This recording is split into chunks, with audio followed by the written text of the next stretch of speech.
The first honour killing, as far as we know, of a white girl has occurred, and it's in the United Kingdom, in Britain. She married into a Muslim family and was murdered for not being sufficiently obedient. There's a lot of context and subtext to this. Pam Geller is here, thank goodness, and she joins us from New York City. Welcome to you, Pam. Hey, Mike. Thanks you so much for having me. Now, there may have been others, but this is the first one we know of where a white girl, we're going to see some photos of her, I think, was murdered. It was an honour killing, was it? It was an honor killing. Let me clarify that, if I may. This is not a racial issue. The UK always positions this, the narrative is that it's white. It is not. This is an ideology. She was cleansed. She was murdered to cleanse the family. She was murdered because she was a non-believer, that she brought dishonor on the family. Islam is not a race.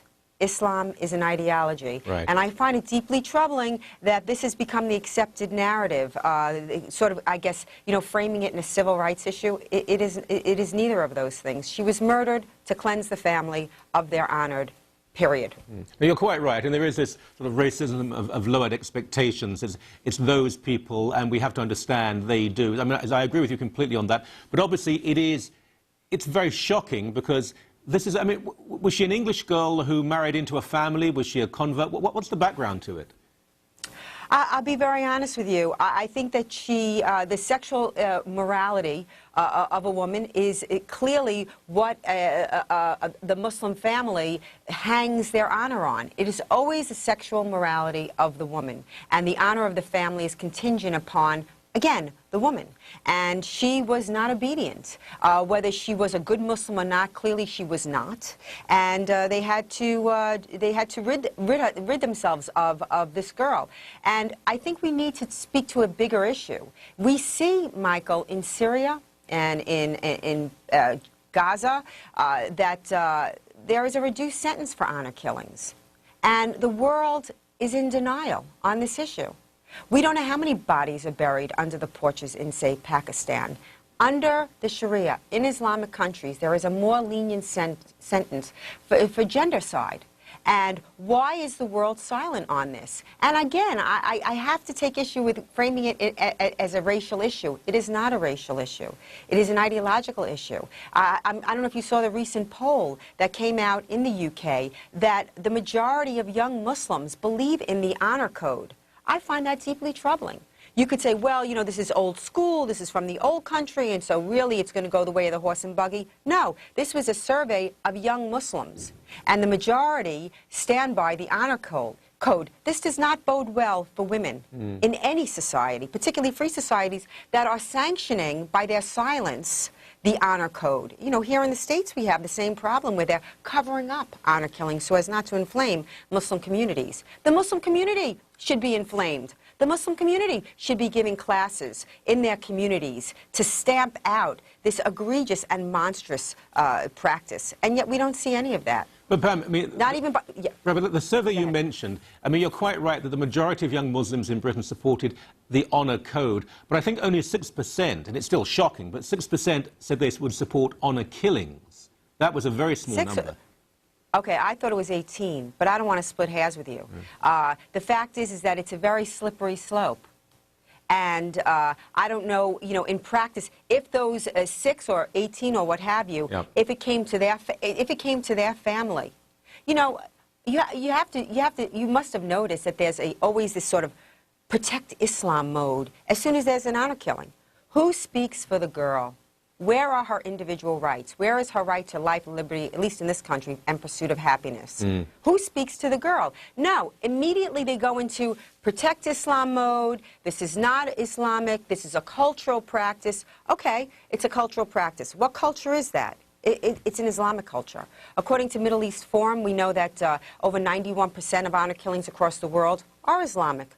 So I'm not saying that it doesn't happen outside the culture. It does. But clearly the majority is 91%. Can we discuss what's being done to expunge this, you know, the ideology that compels 91% of the honor killings across the world? What's being done? Nothing. Instead, people that speak to it, like myself, Robert Spencer, so on and so forth, we are demonized. We are vilified. That, to me, is Islamophobia. You know. Well, yeah, I mean, the point is very valid because just recently, in fact, the government here, which has been quite good on this issue, better than most, it is on many themes, it gave some money, a government grant to help those who fear their lives, honor killings and so on. And our state broadcaster, the CBC, spoke about this, and they kept referring to money given to try and prevent domestic violence. Well, this is not domestic violence. So there's an issue of domestic violence. That's something entirely different. But what they're trying to do is play with euphemisms. And then we had the star of an achingly bad and unfunny show here called Little Mosque on the Prairie. He plays the imam. You know, good-looking young guy, seems quite secular and trendy. He happens to be married to the head of English programming on the CBC, this guy. But suddenly he's appearing on ads on radio in Canada saying domestic violence, it's a bad thing. Yes, it is a bad thing, but this is not domestic violence. It's honor killing. It's almost exclusively Islamic, and people are frightened to talk about it. Yes, you're 100% right. They will call it anything but what it is. And as Aristotle said, A is A. And you can avoid reality, but you cannot avoid the consequences of avoiding reality. And in doing so, you are leading to an increase in these killings across the West. And we know that the killing is the final act. Nobody talks about what goes on before that happens, before the murder happens. Nobody talks about the lives that these girls lead. They lead lives of abject terror. There's a duplicity in their lives. They go and they lead their Western life where they go and they slip off the hijab, or they slip whatever, the niqab, what have you, and they usually excel in school because they're embracing the West. And then they go home and they live in homemade concentration camps. They live lives of abject terror. And the reason why the murder finally takes place, like Shafia, for example, and Aqsa Parvez, and Noor al-Maliki, and Amina and Sarah Saeed, is because the parent, it comes a time where they just lost control, or Jessica Mokdad, meaning in the girl's brain, it's snapped, like, no, I'm going to lead my own life. No, they don't have this hold on me anymore. No. They're saying no. And when that happens, that's when they get killed. Every single time. But I think more needs to be discussed about what happens to these girls prior to their Pam, murders. Listen, we've got a break here, but stay with it. I want to do one more segment because there's a very important conference coming up I think it's at the end of April. I want to talk about that, give some details of it, because people need to know. It needs to be supported. Stay with us, please. Welcome back to you. Pam Geller is still with us. I want to do a second segment around the issue of honor killing. There's a conference here that I want to promote, and it's not just out of self-interest, because I'll be there. But and by the way, just to remind you again, April 24th, Mark Stein is in town, in Toronto, that is, the Metro Toronto Convention Centre, Steinermite. It's going to be superb. I do go along to that. But Pam, tell us about this conference, where it is, how people can attend, because it's important. We have a lot of people there making sure that the rest of media knows we care. Yes, and thank you for caring. This is a barbaric practice that must be stopped in the West, and the multiculties will do nothing about it. On April 29th, we are holding the very first annual Jessica Mokdad Human Rights Conference for Honor Killings. And I want to thank you for coming and speaking to this. Jessica Mokdad was a young woman who struggled in not one but two households because her parents were divorced. Both fathers, the stepfather and her father, were devout and traditional, and imposed enormous pressures and restrictions on her, which is why she bounced from house to house. As a matter of fact, a close friend of hers, Darwin Giles, who was with her, going through this, and actually pulled back from the friendship because he feared for his life, said that she feared that she would meet an untimely end because of an honor killing.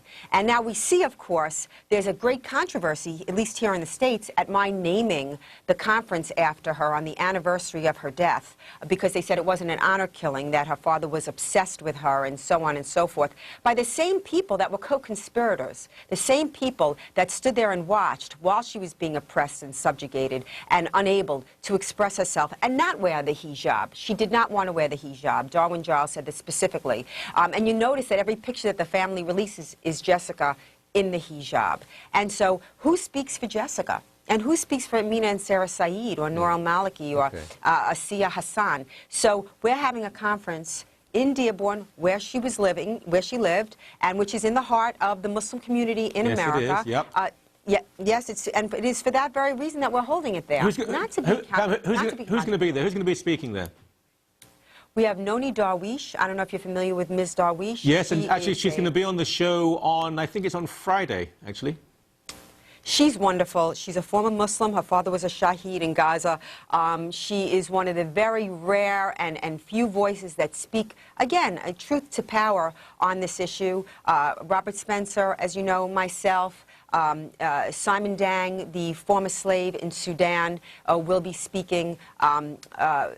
Darwin Giles will also be speaking, her dear and close friend. James Lafferty, the chairman of the Virginia Anti-Sharia Task Force Coalition, will be speaking. And so it's a very important conference. It's at the Hyatt in Dearborn. You can email me, PamelaGeller@gmail.com, because security invariably, sadly, will be very, very tight. Because in these situations, apparently talking about gender apartheid and gendercide under Islam makes certain Muslims violent. Well, Pam, I'll be quite direct with you. When you said to me, would I come and speak? But you warned me. You said, you need to know, if you agree to do this, there'll be repercussions. And I said, I don't care, I'm coming. As soon as it got out that I was coming, I've already received my first death threat. Yay, congrats. But, I mean, it is outrageous that, you know, this is meant to be a peaceful gathering of people to speak about an issue where young Muslim women are being targeted, and we don't want them to be targeted. And for that, there are others, obviously, within the Muslim community who say, not that I could care less, but, you know, we will kill you if you go down to speak at this conference.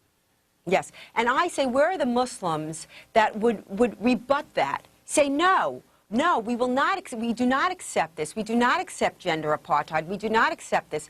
Except, really, they have no theological leg to stand on, and I think this is the problem. And we need to bring this to the fore. Look, this is a country, the United States of America. It was the first moral government in the history of the world based on individual rights. And everything, you know, noble and just and wonderful that we achieved was a logical fidelity to that principle. This is an individual right. Plain and simple. This is not a religious issue, although, of course, the manifestation may very well be religious. But I'm talking about this is individual rights. This is the protection of each man's individual right to life, liberty, pursuit of happiness. This is very simple, Michael. I've got to interrupt you. Is there a website that people can go to if they want to come down? Yes, you can go to atlasshrugs.com or freedomdefenseinitiative.com and register. Again, I'm trying to make it as easy as possible to register Pamela Geller at Gmail. I'll send you all the information. Okay. You will need to give your name, your address, and so on and so forth. This is an important conference. Yes, it you is. need to attend. You need to spread the word. And, Michael, thank you for doing the work that few will do. God bless you. It's my pleasure, and it's my duty as well. Thank you, as always. Thank you so much. Thank you.